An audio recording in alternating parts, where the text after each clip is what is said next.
서유리 씨야말로 슈퍼맨. 국민 모두가 주체적이고 당당하게 살아가는 사회가 행복한 사회겠지요.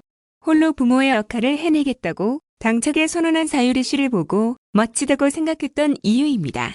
서유리 씨의 KBS 슈퍼맨이 돌아왔다 출연 소식에 일각의 우려가 있다고 하더군요. 익숙하지 않은 사회 문화에 대한 낯설음일 것입니다.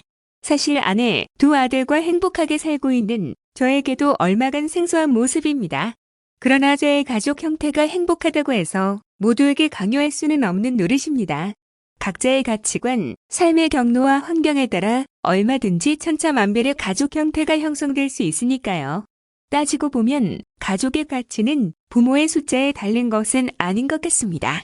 장시간 노동으로 엄마 아빠 모두 아이와 함께 시간을 보낼 수 없다면, 육아휴직 못하고 언감생심 충분한 휴가도 함께 즐길 수 없다면 그것이야말로 행복한 가족의 모습이라고 보기 어렵습니다. 제도나 사회 문화적으로 가족 형태를 균일화하기보다 우리의 실제 삶의 양상을 바꾸는 정치가 필요한 이유입니다. 저는 서유리 씨의 고군분투 육아기가 보고 싶습니다. 무척 강하게 반대하시는 분들도 계신 것으로 알지만 모쪼록 넓은 품으로 지켜봐 주시면 어떨까요? 그것이 옳든 그르든 새로운 시대의 흐름을 참고하는 기회가 될 수 있을 테니까요. 우리가 치열하게 지켜야 할 것은 오늘을 살아가는 우리의 삶이지 제도나 관습 그 자체는 아닐 것입니다. 다음은 세월호 7주기 뉴스입니다. 경기도는 세월호 참사 7주기를 맞아 4월 한 달간 본청과 북부청, 직속 기관과 사업소 15곳의 국기 개양대에 세월호기를 개양한다고 1일 밝혔다. 도는 이날 도청 신관 앞 국기 개양대에 걸려있던 도정 슬로건기를 내리고 노란 바탕에 리본 그림과 함께 하나의 작은 움직임이 큰 기저귀라는 문구가 적힌 세월호기를 개양했다. 이재명 경기도지사는 성남시장 재임 시절에도 세월호 참사를 기억하고 진상규명을 촉구하는 의미로 성남시 청사에 세월호기를 개양한 바 있으며, 도지사 취임 이후 2019년 세월호 5주기를 맞아 새롭게 세월호기를 제작, 매년 4월 개양해오고 있다. 다음은 경기도 추경편성 뉴스입니다. 경기도가 32조 3,224억 원 규모의 2021년 제2회 추경 예산을 편성했다. 도는 빈틈없는 코로나19 대응과 코로나 이후 지역경제 활성화를 위한 역량 강화에 초점을 맞췄다. 최원용 경기도 기획조정실장은 1일 경기도청에서 기자회견을 열고 코로나19 대응 체계 강화, 지역경제 활성화 기반 육성, 도민교통복지 증진에 중점을 둔 2021년 제2회 추가경정 예산안을 2일 경기도의회에 제출하고자 한다고 밝혔다. 제2회 추경예산은 1회 추경예산 30조 2,359억 원보다 2조 865억 원 늘어난 32조 3,224억 원으로 일반회계 2조 393억 원, 특별회계 472억 원이 증액됐다. 일반회계의 경우 2020년도 초과세입으로 발생한 순세계 잉여금 1조 6,512억 원과 국고보조금 3,636억 원 등의 재원을 활용했다. 경기도가 제출하는 이번 추경 예산을 살펴보면 코로나19 대응에 필요한 사업과 코로나 종식 이후 지역경제에 활력을 불어넣을 수 있는 지역경제 역량 강화 사업을 중심으로 편성했음을 알 수 있다.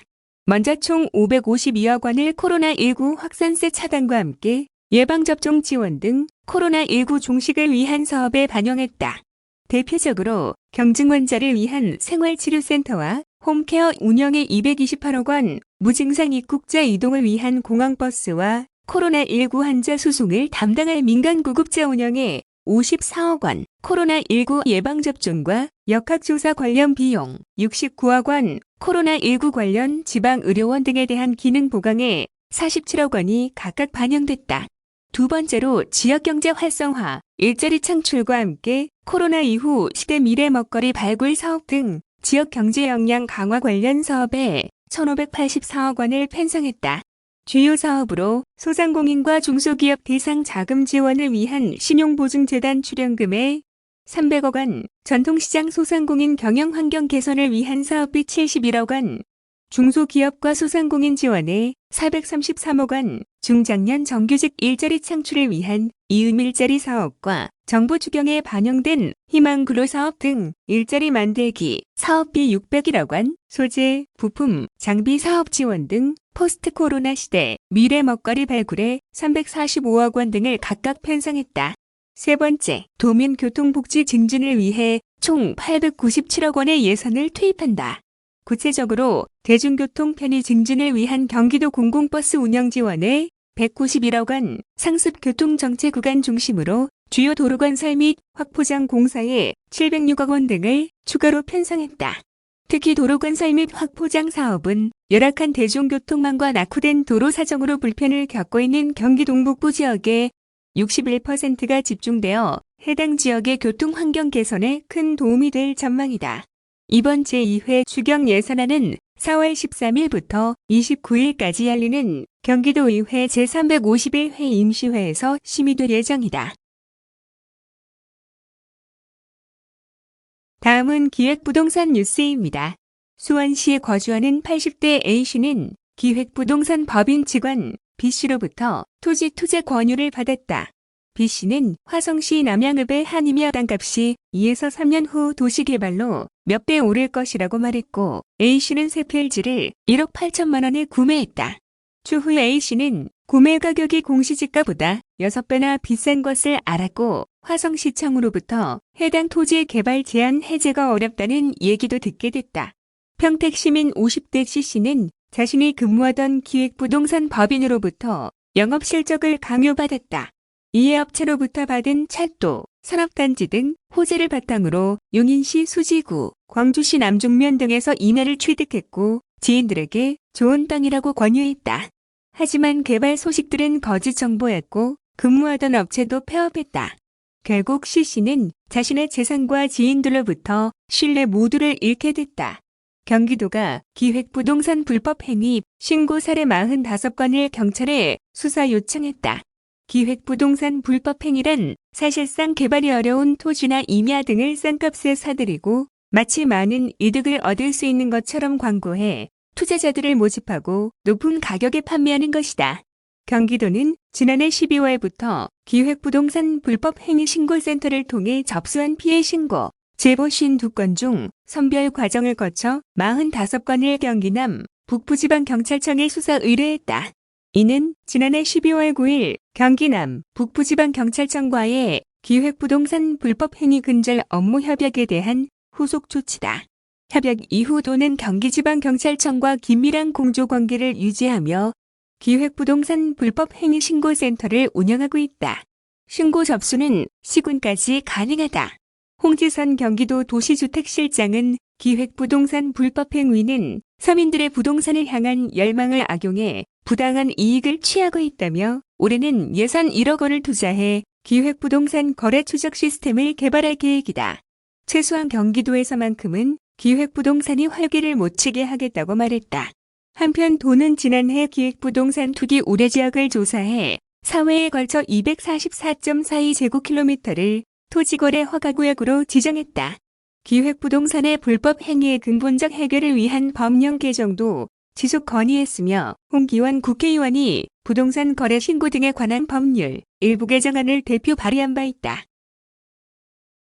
다음은 경기 이동노동자 쉼터 뉴스입니다. 이동노동자들의 노동 여건 개선과 휴식권 보장을 위한 민선 7기 경기도의 6번째 경기 이동노동자 쉼터가 1일 광명시 천산동에 문을 열고 본격적인 운영에 들어갔다. 경기 이동노동자 쉼터는 민선 7기 이재명 지사의 노동정책 철학인 노동이 존중받는 공정한 세상 차원에서 지난 2019년부터 추진해온 이동노동자 맞춤형 휴게 공간 지원 사업이다. 도는 이번 광명쉼터를 포함해 광주, 수원, 하남, 성남, 시흥 등 6개의 쉼터를 설치했으며 올해 7월 부천, 9월 포천 등 2곳이 순차적으로 개소할 예정이다. 이번에 문을 연 광명쉼터는 이동노동자들의 접근성, 주변 교통 여건 등을 고려해 총 6억 원의 사업비를 들여 천산동 프라자빌딩 5층에 총 281.9제곱미터 규모로 문을 열었다. 주요 이용 대상은 대리운전이나 퀵서비스, 택배기사, 집배원, 학습지교사 등과 같이 대기 시간이 길고 마땅한 휴식 공간이 없는 이동 노동자들이다. 광명쉼터는 이동 노동자를 위한 사무실, 휴게실, 다목적실 등의 각종 시설들을 갖췄으며 특히 여성 이동 노동자들이 안심하고 시설을 이용할 수 있도록 별도의 여성 전용 휴게 공간을 마련했다. 이곳에서는 각종 노동 관련 상담, 직업 상담, 취창업 교육 및 교통안전 교육, 디지털 역량 강화 교육 등 이동 노동자들을 위한 다양한 프로그램을 함께 운영해 복합 휴식 공간으로서의 역할을 수행할 예정이다. 운영 시간은 매일 오전 9시부터 다음날 오전 2시까지이며 이동 노동자들의 근무 패턴을 고려하여 탄력적으로 운영할 계획이다. 단, 토일요일 및 공휴일은 휴무하며 코로나19 확산 방지를 위해 방역 수칙을 철저히 준수해 관리해 나갈 방침이다.